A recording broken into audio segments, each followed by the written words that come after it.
Hi and welcome back to the TradeEscape. So I'm going to dive into another example of a trade that I took this week. So this was the AUDJPY. So this is the next day now. So yesterday when I came in, just this line here, I was the open of London yesterday. So this was 8 a.m. So obviously the end and the close of Asia. Asia opened up here on this line here. On this separator, the grey line.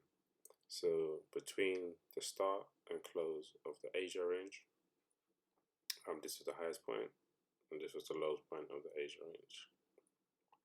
So the fundamentals matched up as well. So Aussie was really weak.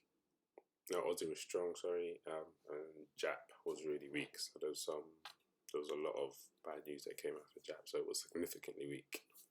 So as JAP is on the right side of this pair, just to clarify, so this is the pair. JAP was on the right side. So you know if Aussie is on the left and Aussie was strong, the chart should go up. If Aussie was weak, the chart should go down. But this is the base currency. If it's the counter currency and the currency is strong, stronger than Aussie, then that means the chart should go down because it's on the right side. But Aussie was really weak, and sorry, JAP was really weak, and Aussie had strong news. So that means I'm expecting the charts to definitely go up because both pairs matched up for the same direction. So obviously that's covered in the fundamentals part of the course. So that's a good start. The news matched up. The session, I drew the session, previous session, which was the Asia range. That's the yellow box. So next, then you wait for a break of the high or low of Asia. So we expect the charts to go up due to the fundamental news. Then that breaks out at this point here. So this is on the 15-minute. So I come down to the 3. Should be a bit easier to see if I go back. So yeah, so this was the break. You can see an increase in volume, so that lets you know, okay, that's a serious break. Big players are likely the cause of this. I think there was news around this time as well. So everything's lining up. So I've got my break of Asia, then I've got my pullback. So remember on the pullback, this looks like basically a downtrend to people on lower time frames. So we just apply the ABCD strategy on this lower time frame. So you see it's making lower lows on lower highs. So it gets down to this point, can't really get a lower low here. Comes back up all the way up to this point, this little green box I drew. And then you see that was the obviously point of the breakout. And then it gets up to this point and then just smashes through it and makes a second high. So this is the first high out of this range of the Asia market. This is the first high breakout, pulls back, retests, and this upper boundary of the Asia range holds up because it rejects off there and makes a second high. So you could have entered there easily, and it's quite a strong breakout though. So if you entered here with a stop loss safely down here, you can see you would have been golden. So this was 30 pips away. This ended up making 56 pips that day. You could have entered a bit earlier, but that's a bit more.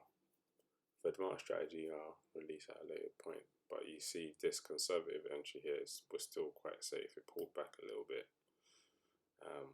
but it represented it. It held up with this resistance line here from this first breakout point. So you can see that this is a strong trend. As these little resistance lines are not being broken, the ones that are made as it goes up and makes these peaks, they're holding up. any peak that is made, it's creating a little resistance line which is being respected. So that's it in a nutshell. And then obviously my exit. So on the if I go back to the 15-minute, I got in here, had a little pullback here, kept on going, had one little red candle here. So I let it rest. I think I took a little bit, a partial profit here, maybe 20-30% I took off, but it was still looking strong, so that's why I only took off that smaller amount, and all the way up to this point now, and then it started going sideways. Even after, let me just try a little box at this point here, it was just going sideways. So 2 touches at the top, 2 touches at the bottom. That's your confirmation of a ranging sideways movement. So I just closed it all. Then it was late in the day as well. Volume was really low, so the big players are likely taking their foot off the pedal. They might be gone completely. Whatever reason, that sideways movement is my indication to make a decision. So you need to either get out or close the most of your position. So I just closed all of it, and you can see after that it comes down strong here, but then just goes sideways even more, comes down even lower, more sideways movement. So yeah, this was a good time to get out.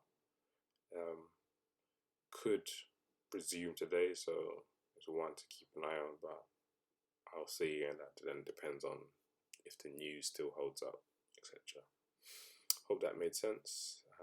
Let me know if you need any more assistance or anything wasn't clear.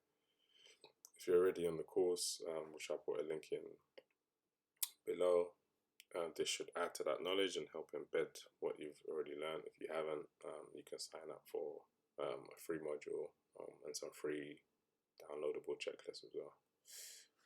Happy trading.